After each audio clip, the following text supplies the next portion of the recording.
Good afternoon. I'm very pleased to be here this afternoon. I've been given a rather dense subject to speak about, so I think I'll try and confine what I say to some more practical examples or suggestions of what the international legal standards on human rights and the UN system might be able to do for you in your various struggles for human rights in various countries in the Middle East. A couple of years ago, I was sitting on an appointment panel for a member of staff. The job was to coordinate a Middle East-wide program.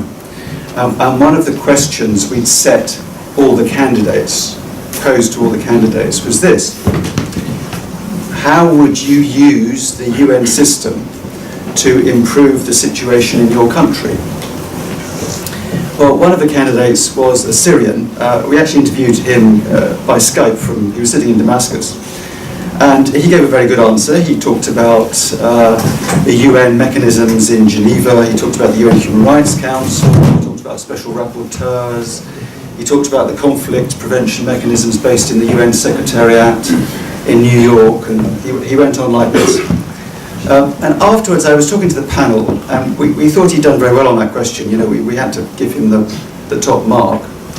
But I said, it wasn't the answer I was expecting from a Syrian. I was expecting him to say, what do you mean, what can the UN do for Syria? We've been in this war for 3 years. The country's torn apart. Aleppo, the centre of Aleppo has been destroyed. Homs has been destroyed. We have 2 million refugees at this stage. People are literally starving in eastern Ghouta.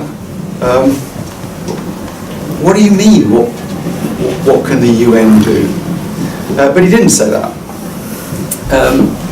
But those two perspectives, the practical mechanisms available, but also a deep sense of the limitations of the international system, is something you need to have in your mind if you are going to do any advocacy on situations in the Middle East internationally. Although the UN hasn't been able to do very much to improve the situation in Syria, it does in fact do quite a lot. Most of the services provided, not just to refugees, but including to IDPs within Syria, are provided more or less under the coordination of the United Nations. Dr. Wafi talked about this difficulty about information coming from social media and whether or not it was accurate. Most of the information that comes out of Syria comes from civil society, but really the only authoritative source of evidence is the UN Commission of Inquiry on Syria. It has its problems, but it is probably, in a very, very politicized environment, the single most authoritative source of information. And finally, of course, more fundamentally, there are the standards by which the actions of people in Syria are judged, whether it's ISIS or Jabhat al-Nusra, whether it's the so-called moderate Syrian opposition, or indeed whether it's the Syrian government or its allies like Hezbollah. The international set of human rights standards and standards on international humanitarian law have become the benchmark for judging their conduct.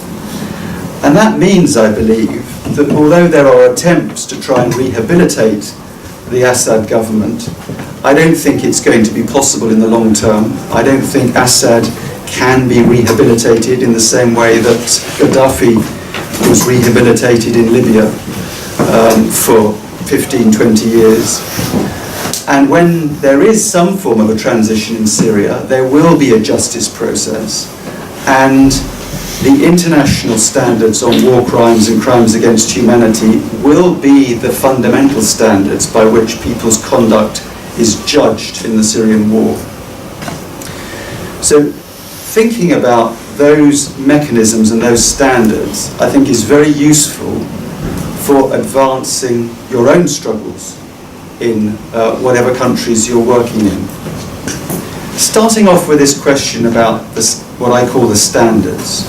So the internationally agreed rights available under human rights law or the protections under the laws of armed conflict. The International Covenant on Civil and Political Rights, one of the fundamental treaties, is basically universally ratified across the Middle East. That means all those governments are legally bound by it. It includes an article, Article 27, on the rights of minorities. Now, I know many of you come from minority communities or are working on minority causes. You are able to argue, therefore, with the backing of international law, the human rights that should be secured to all minorities. Now, of course, we know in practice many of these rights are violated. But having on your side the international treaties, the universally recognized standards, is a very powerful argument. And I think I was just listening to Dr. Wafiq and what he said about this difficulty in the social media world of knowing whom to trust, of the idea that arguments can be put out there. It's very difficult to censor arguments now, but that puts a premium on those who speak with authority. And that, I think, makes it even more important to use the international language of human rights to be able to articulate your arguments, your struggles. It might seem very difficult when you have entrenched governments. For example, when you have a government like the government of the Islamic Republic of Iran, which more or less has been a continuum in power for a long time, seems very resistant to outside change. It might seem as if I'm arguing something that appears a long way away. Well, it's true that it's particularly at times of transition that these arguments can be very powerful. And even when you have a long-standing government for decades, when there is a transition, if the arguments have been built up based on international law, suddenly you can see change very quickly. So in Egypt, for example, I was involved in a project when the new constitution was drafted 2 or 3 years ago. There was a committee, very widely drawn. We had many minority representatives in the committee and managed to achieve a constitution which, at least on paper, had very much stronger protections for minorities than the previous Egyptian constitution. So these arguments don't always work.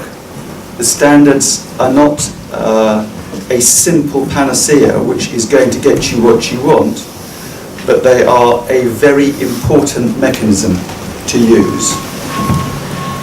If you don't like the sound of some of the words, and I know, for example, in Egypt that there are many, particularly Copts, for example, who don't like the term minority, that doesn't mean that there aren't other human rights standards. There are the standards relating to indigenous peoples. Very few people in the Middle East or North Africa search or reach for that term, indigenous, but it can be a powerful term in the UN system. It can give peoples, communities, a grounding in the international arguments, in the international mechanisms, which can be very powerful. There are particular monitoring mechanisms, most of them based in Geneva, the special rapporteur system. Some countries, like Iran, have a special rapporteur simply on the human rights situation in the country. The special rapporteur on Iran is actually based in Essex.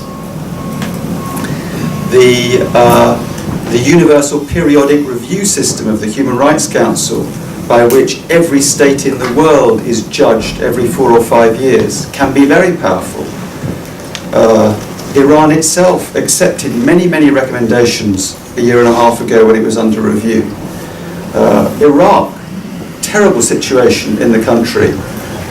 Tens of recommendations were accepted by the government and have already led to some legislative change. So these mechanisms, even in very difficult situations, even with very resistant governments, can be very powerful. particularly, I would say, at times of transition. I've already been asked to shut up, so I'll just finish by saying... That's fine. We've got quite enough time. I will...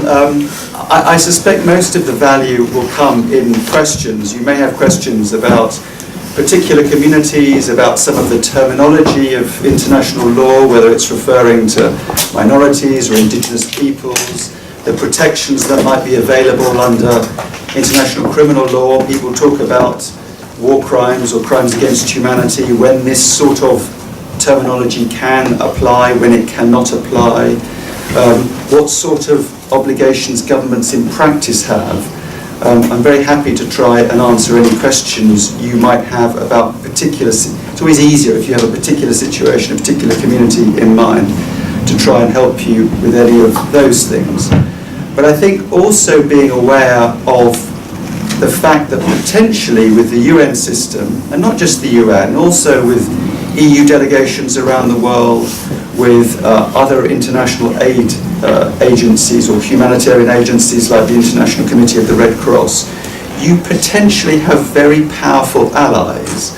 And if you can talk in their language, and if you can moderate what you say in their terms, that can be hugely effective.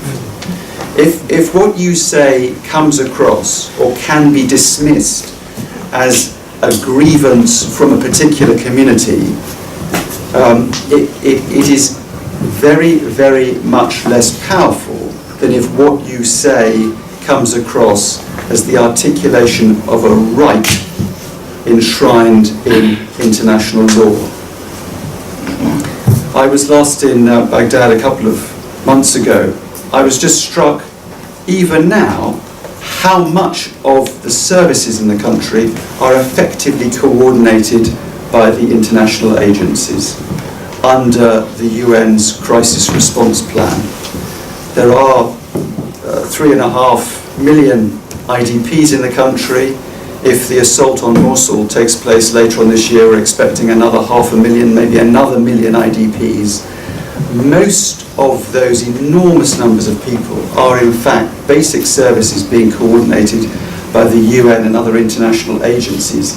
That means that you're not getting the change in governance, the change in the radical situation of human rights that you might want, but practically a lot of effective protection on the ground comes from those international agencies, from that international system. And I think learning to understand who works there, how these people think, and how they can be your friend in the struggles in which you're engaged on behalf of your own community can be very powerful indeed. Thank you.